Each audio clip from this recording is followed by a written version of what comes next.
আসসালামু আলাইকুম ওয়া রাহমাতুল্লাহ। 10 মিনিট মাদ্রাসায় আপনাকে স্বাগতম। আজ আমরা এমন 4টি উপদেশ সম্পর্কে জানব যে উপদেশগুলো 50 বছরের গবেষণায়ও সেরা হবে। বিশ্ববিখ্যাত ইসলামিক স্কলার, আলোড়ন সৃষ্টিকারী গ্রন্থ লা তাহসান এর রচয়িতা শেখ ডক্টর আয়াজ আল কারনি হাফিজাহুল্লাহ তার এক বক্তব্যে জানান, আমাকে যদি 50 বছরের অভিজ্ঞতা ও গবেষণালব্ধ কোনো উপদেশ করতে বলা হয়, তাতে আমি 4টি ছোট্ট বাক্যের উপদেশ দেব। আর 50 বছর অতিবাহিত হওয়ার পরও যদি কোনো উপদেশ দিতে বলা হয়, তাতেও আমি এই 4টি উপদেশই দেব।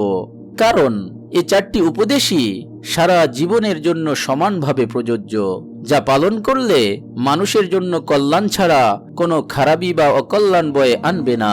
আর তা হলো লা তাহজান, হতাশ হবেন না; লা তাখফ, ভয় বা সন্ত্রস্ত হবেন না; লা তাগদাব, রাগ করবেন না; লা তাসখাব, আল্লাহর ফয়সালায় অসন্তুষ্ট হবেন না। যদি কেউ এই 4টি বাক্যের উপদেশের উপর আমল করে চলতে পারে, তবে তার দুনিয়ার জীবন হবে সুখময়, আর আল্লাহর ইচ্ছায় পরকালের সুখ শান্তিও সুনিশ্চিত। উপদেশ 4টি হলো এই। নাম্বার 1, লা তাহজান, হতাশ না হওয়া। হতাশ হওয়া যাবে না। অতীতের কোনো কাজ নিয়ে কখনো হতাশ হওয়া যাবে না। অতীতের ঘটে যাওয়া কাজ ভুল বা সঠিক যাই হোক না কেন, এ নিয়ে ভেবে হতাশ হওয়ার সুযোগ নেই। অতীতের কাজ নিয়ে মনে কষ্ট রাখার প্রশ্নই ওঠে না। মনের স্মৃতি থেকে অতীতের সব হতাশা মুছে দিতে হবে। নম্বর 2, লা তাখফ, সন্ত্রস্ত না হওয়া। ভবিষ্যতের কোনো ব্যাপারে ভয় না পাওয়া বা সন্ত্রস্ত না হওয়া। ভবিষ্যতে কি হবে সেই চিন্তায় বা টেনশনে সন্ত্রস্ত থাকা যাবে না। আর এটা মুমিনের জন্য শোভনীয় নয়। কেননা একজন মুমিন যত বেশি তাওহীদে বিশ্বাসী, আল্লাহর প্রতি ঈমান যত বেশি হবে, ভবিষ্যৎ নিয়ে তার ভয় তত কম হবে। তাই ভবিষ্যৎ নিয়ে ভয় পাওয়া বা সন্ত্রস্ত হওয়া যাবে না।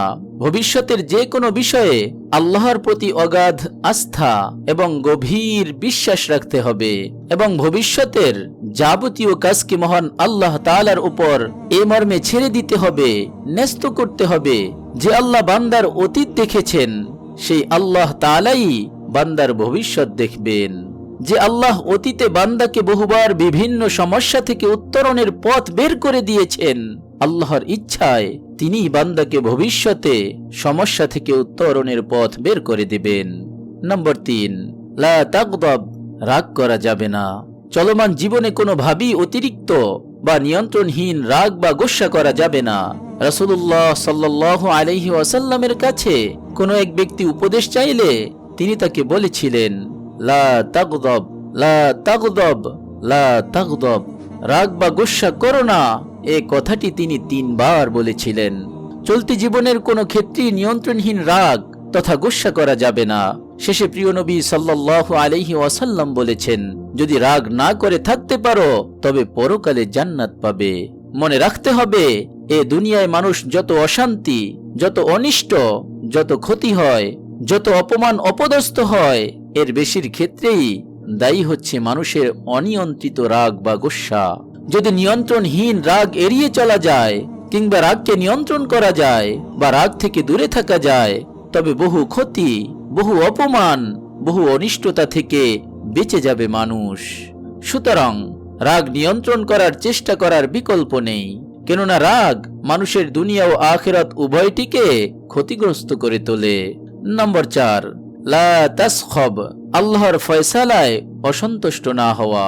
আল্লাহ তাআলা বান্দার জন্য যে তাকদীর নির্ধারণ করে রেখেছেন, তার উপর খুশি থাকা, এই ফয়সালার উপর কোনোভাবেই অসন্তুষ্ট না হওয়া।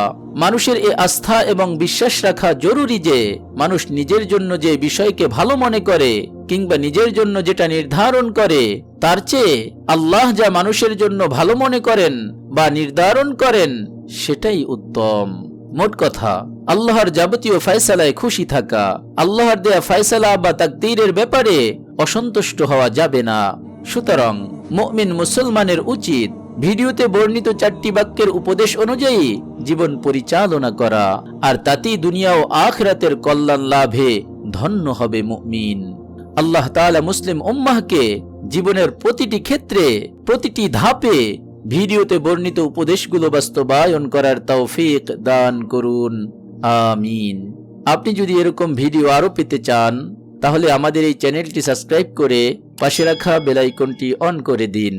আপনার খাইরিয়াত কামনা করে আজকের মতো বিদায় নিচ্ছি।